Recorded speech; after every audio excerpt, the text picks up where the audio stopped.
viewers, and welcome yet again to another episode of the Top Notch Coaching Network. My name is still Confidence to me, and I am your host as usual. It's always a pleasure to be here on this channel because, as always, somebody is about to go home with another financial tip to add to his or her financial archive. Over the past 8 weeks, we've been looking at an interesting financial series. We've been talking about the common mistakes that people make when it comes to money, or let's say common money mistakes that people make. And as I would always say, the essence of this teaching is so that you, my subscriber, and that is watching me right now, can avoid these mistakes if you notice that you are making them. Because as subtle as and as commonplace as some of these errors or mistakes may look like to you, I guarantee you, if you make them, it will cost you money, and by then you would have made the mistake before you realize it. So that is why we teach these teachings here, so you can learn from those people who have made such mistakes, and you can avoid the same mistakes.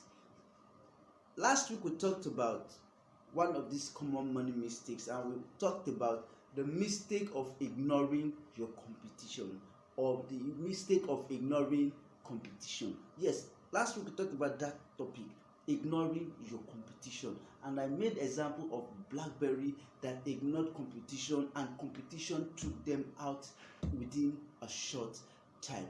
If you ignore competition, if you ignore your competitors, I guarantee you it's a money mistake that can take you out of business.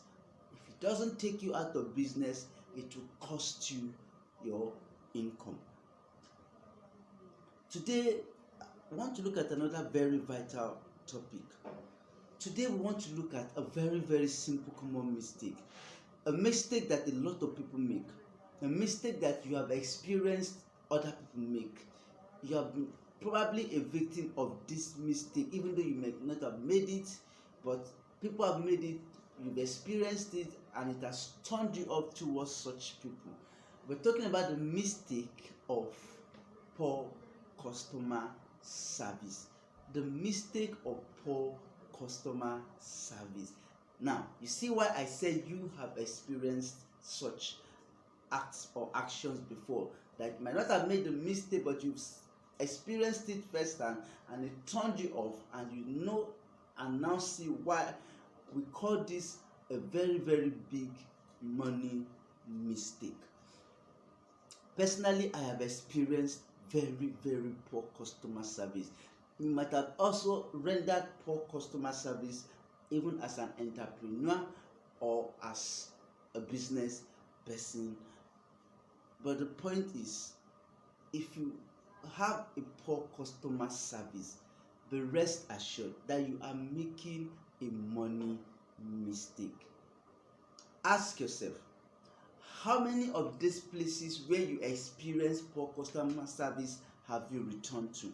Whether it's at the grocery store, whether it's at a supermarket, whether it's at a refueling station, whatever it is, wherever it is that you experience the poor customer service, how many of such places have you returned to do a repeat business?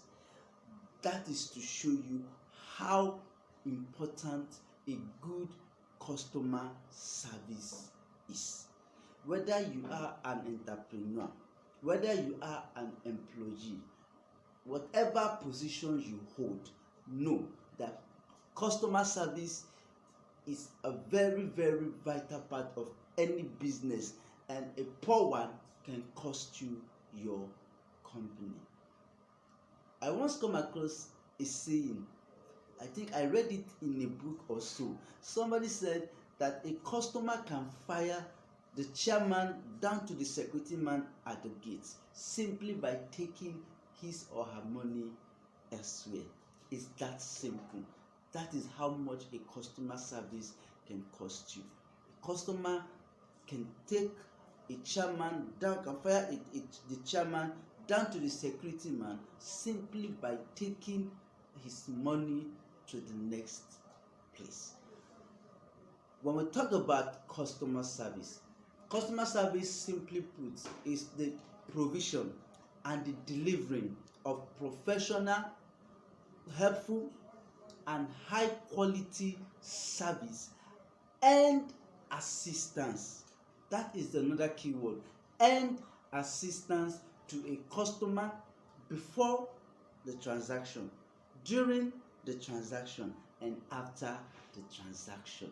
That is customer service. The provision and the delivery of professional, high quality, helpful service and assistance to a customer before, during and after the needs of the customer has been met.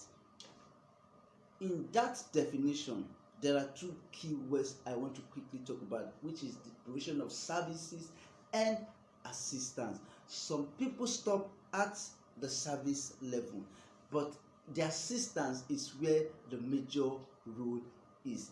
I will not be able to delve into all these things, but we do know that sometimes when customers buy stuff from us, sometimes they may have questions, they may have queries, they may have complaints, and they might need you assisting them in understanding your product. That is where customer service also comes in. I've seen I've been to offices where the customer care did not attend to me the way I wanted. I have asked the customer, I've been to offices where I asked the customer care some questions and she didn't bother to answer me. And most of you must have, probably you have experienced something like this. Just know that if you are offering poor customer service, if your staff is offering poor customer service, just know that you are making a money mistake that can cost you money and that can cost you your company or your business. Customer service involves certain things like attention. You can't be attending to a customer and not pay attention to what the person is saying, or else how will you even get what the customer is saying, whether it is a physical contact or on the phone. Customer service, can be physical or through the phone. Whichever way it is, customer service requires attention. It requires timeliness, as in timely response to whatever query or complaint or question that the client might have. So whatever the customer service does should reflect positively on the business or on the company. If you want to have a good customer service, it is not something you just wish for. Customer service, a good customer service is intentional, it's deliberate. In fact, you might have to go for trainings and read up books and materials on proper customer care and service. Before I round up, I want to quickly tell you like 3 things that you shouldn't do in a bid to offer a good customer service. One of them is, first and foremost, do not overpromise in a bid to offer a good customer service or to satisfy a customer. As much as you want to provide and offer professional customer care or service to your client, ensure you do not overpromise in a bid to solve his or her problem. Secondly, it is wrong for a customer care, it is wrong for any customer service to keep queries or not to attend for queries for a long time. For instance, a customer calls you today, makes a complaint, asks a questions, makes inquiry, and it takes you 1 week. And not just taking you 1 week, you had to wait for the customer to call you back and make reference to that same issue before you now attend to that person. That's a very poor customer service. So in customer service, timeliness is of the essence. I was listening to Brian Tracy when he was talking about the 10 keys, the 10 keys of power, or the 10 keys of power, something like that. He mentioned about the power of now. He talked about the power of now, and he used IBM as an example. That the moment you call them, they return your calls and your queries as soon within 24 hours. They return your query.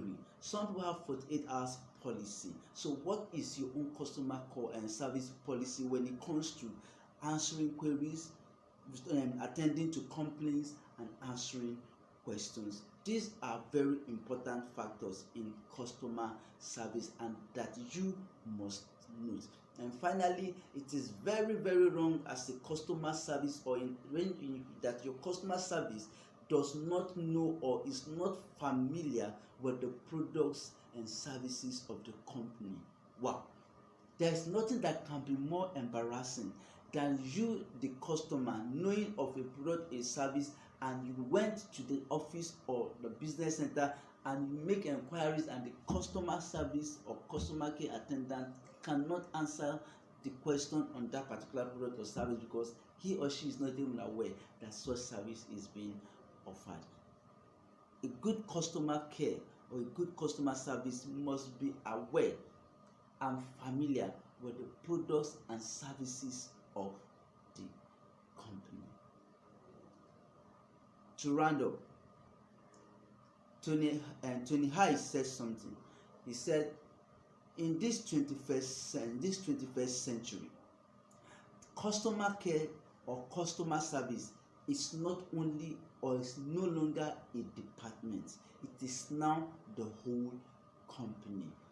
And I totally agree with him. Customer care is no longer the business of the customer care unit or the customer service department. Customer care in today's world is the business of everybody and of every staff of the business or the organization. You know, this is very true because your security man can create problems for you. Your receptionist can create problems for you. Your staff at any level can create problems for you, can relate so badly with customers that may cost you or cost the company money, reputation, and otherwise. It is therefore important for you to remember that customer care is no longer the exclusive preserve of the customer care department, but it is now the duty of every staff to be acquainted with good customer care services. Till I come away again next time, thank you and God bless you. And remember, avoid poor customer services. It can cost you your business or it will cost you some money. Thank you and keep subscribing.